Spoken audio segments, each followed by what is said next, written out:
नमस्कार मित्रों, आज हम लोग from the diary of Anne Frank का संक्षिप्त परिचय पढ़ेंगे। बिफोर यू रीड, एनीलेज मेरी Anne Frank 12 June 1929, February March 1945।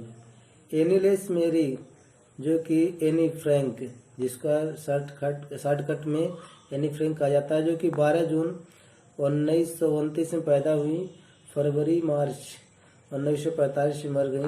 Was a German, एक जर्मन बोर्न, जर्मन में पैदा हुई।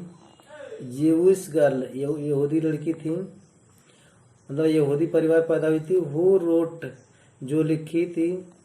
While in hiding with her family, जो अपने पिता के साथ छुपी हुई थी, उस समय लिखी थी। एंड 4 फ्रेंड्स, और 4 मित्र के साथ। इन अमस्टरडम में जो है अपने पिता और 4 मित्रों के साथ जब छिपी हुई, तो उस समय ये डायरी लिखी गई थी।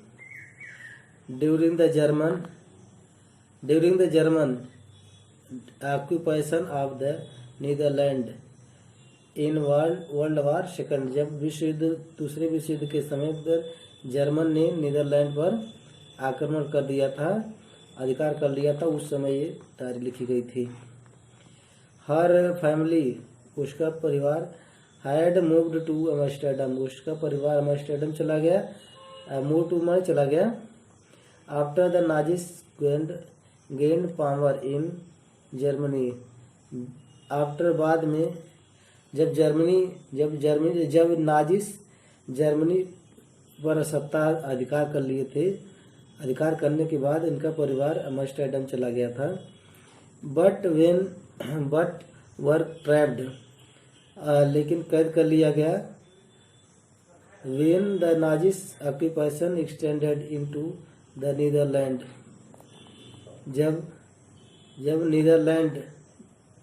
जब नाजिस लोगों ने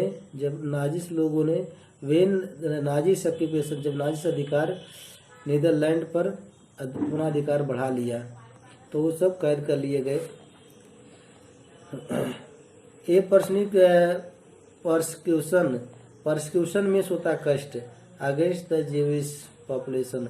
ज्यूइश माने यहूदी, ये यहूदी थी, तो यहूदी जनसंख्या पर जो है कष्ट इंक्रीज बढ़ा दिया, मतलब ये सब लोगों ने यहूदी पर ज़्यादा कष्ट बरसाया, बहुत कष्ट दिए। The family went into hiding,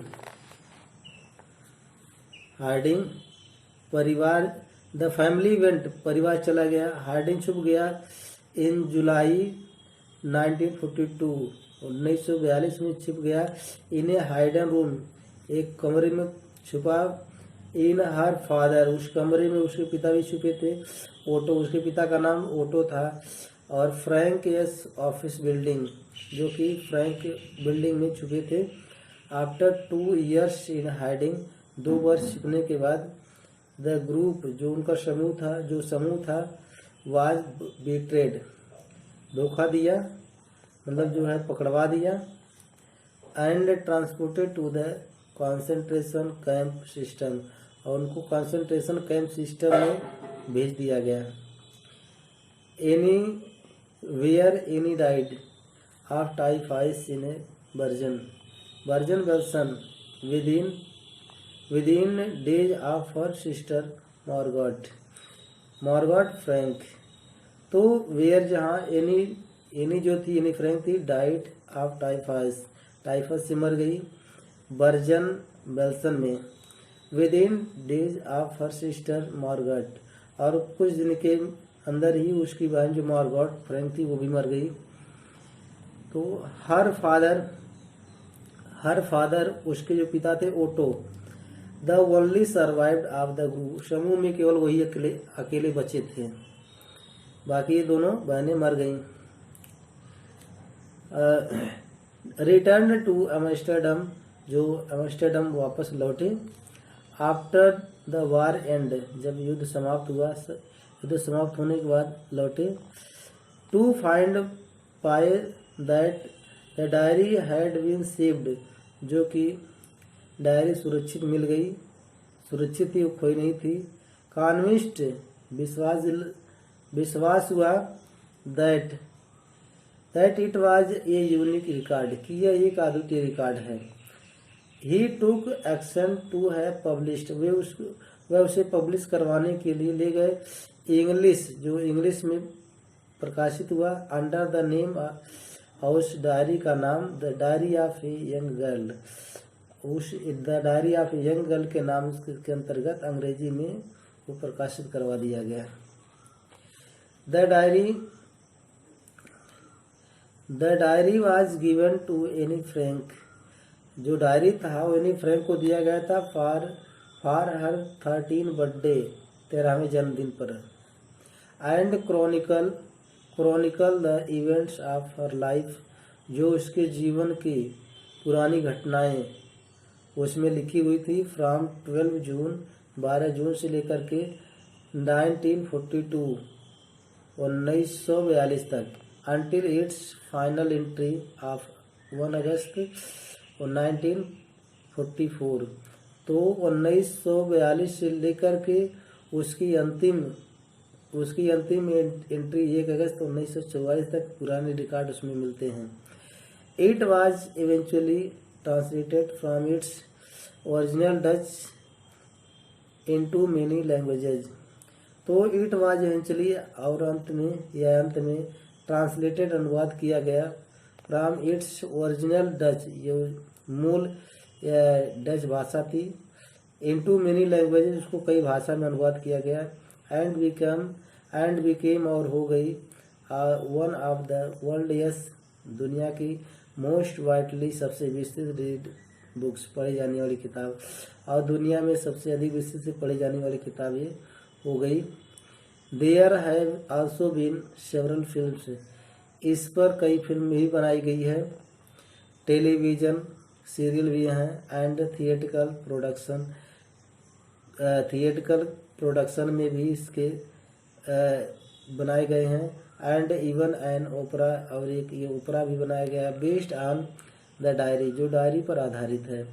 तो described as the work of mature, जो ये मैच्योर वर्क के रूप में, परिपक्व कार्य के रूप में इसको डिस्क्राइब किया गया है, वर्णन किया गया है। एंड इनसाइटफुल माइंड, और इसके गहरी पहुँच के दिमाग से इसका वर्णन किया गया है। The diary provides N intimate examination of daily life under Nazis occupation, तो द डायरी प्रोवाइड्स, जो डायरी जो देती है, एन इंटीमेट एग्जामिनेशन, सूचना के निरीक्षण की सूचना देती है, ऑफ डेली लाइफ, जो दिनचर्या के जो जीवन की दिनचर्या थे उसका, अंडर नाजिस ऑक्यूपेशन, जो नाजिस अधिकार के थे, जो नाजिस सत्ता जैसा अत्याचार करी, तो उसका सब रिकॉर्ड इसमें मिलता है। Anne Frank has become one of the most renowned, Anne Frank has become, हो गई, ऑफ द रिनोड, प्रसिद्ध, सबसे प्रसिद्ध, and discussed of the Holocaust victims, और होलोकास्ट शिकार में इसका अध्ययन किया गया। तो अब यहाँ से हम लोग शुरू करते हैं।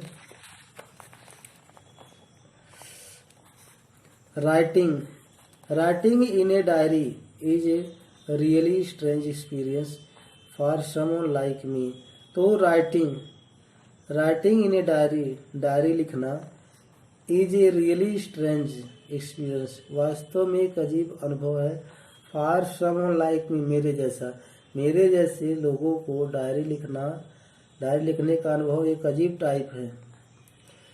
Not only because I have never written anything before, not only, केवल यही नहीं, आई हैव नेवर रिटन, मैंने कभी नहीं लिखा एनीथिंग बिफोर, किसी चीज़ को पहले मैंने किसी चीज़ को नहीं लिखा है, बट ओनली, लेकिन यह है, इट सीम्स टू मी, ये मुझे मालूम होता है, that that letter are neither, बाद में ना तो, नाइदर में दोनों में से नहीं, ना तो मैं नार एनी वन, ना तो कोई एल्स विल बी इंटरेस्टेड, रुचि लेगा in the musings of A 13 years old girl, school girl, जो 13 साल की लड़की जो ये लिखी है इस पर कोई रुचि नहीं लेगा। इट डजेंट मैटर, कोई बात नहीं है। आई फील लाइक राइटिंग, मुझे डायरी लिखना पसंद है। I have an even greater need to get all kinds of things off my chest, और मैं इसलिए लिखती हूँ कि मुझे जो है अपने दिल के अंदर की बातों को निकालने की ज़रूरत है, प्रकट करने की ज़रूरत है, इसीलिए मैं डायरी लिखती हूँ। Paper has more patience than people, paper जो होता है कागज में मनुष्य से अधिक सहनशीलता होती है। आई थॉट, मैंने सोचा है। Of this saying on one of those days, वह उन दिनों में कहते हुए एनी फ्रैंक सोचती है I was feeling a little depressed, मैं थोड़ा तनाव महसूस कर रही थी। And was sitting at home with my chin in my hands, और मैं अपने हाथ को, तो आई वाज सिटिंग, और मैं बैठी हुई थी एट द होम, घर पर, विथ माई चिन, अपनी ठुड्डी पर रख करके हाथ, इन माई हैंड, अपना हाथ जो ठुड्डी पर रख करके मैं घर पर बैठी हुई थी। बोर्ड उब गई थी एंड लिस्टलेस, और बेचैन थी। वॉन्डरिंग, आश्चर्य कर रही थी। वेदर की टू स्टे इन, रुकें आर गो आउट, या चले जाएं। आई फाइनली स्टेड, अंत में मैं रुक गई। And where I was boarding, जहाँ मेरा बोर्डिंग था। यस, हाँ, बोर्डिंग जहाँ था। Yes, paper does have more patience, paper में मनुष्य अधिक सहनशीलता होती है। And since I am not planning to let anyone else read, और क्योंकि आई एम नॉट प्लानिंग, मैं योजना नहीं बना रही हूँ, लेट एनीवन एल्स रीड, की मुझसे ये डायरी मेरा डायरी कोई और पढ़े। This stiff backed notebook grandly referred, और जो ये लिखी गई सामग्री का जो प्रस्तुत किया गया है एज ए डायरी, जो एक डायरी के रूप में है। अनलेस, जब तक I should ever find a real friend, जब तक मुझे एक असली मित्र नहीं मिला, it probably won't make a bit of difference, जो कि ये मुझे थोड़ा अंतर नहीं कर पाएगा। तो धन्यवाद। यदि आपको अच्छा लगा हो तो लाइक शेयर सब्सक्राइब कीजिए। सेकंड पार्ट लोड किया जाएगा।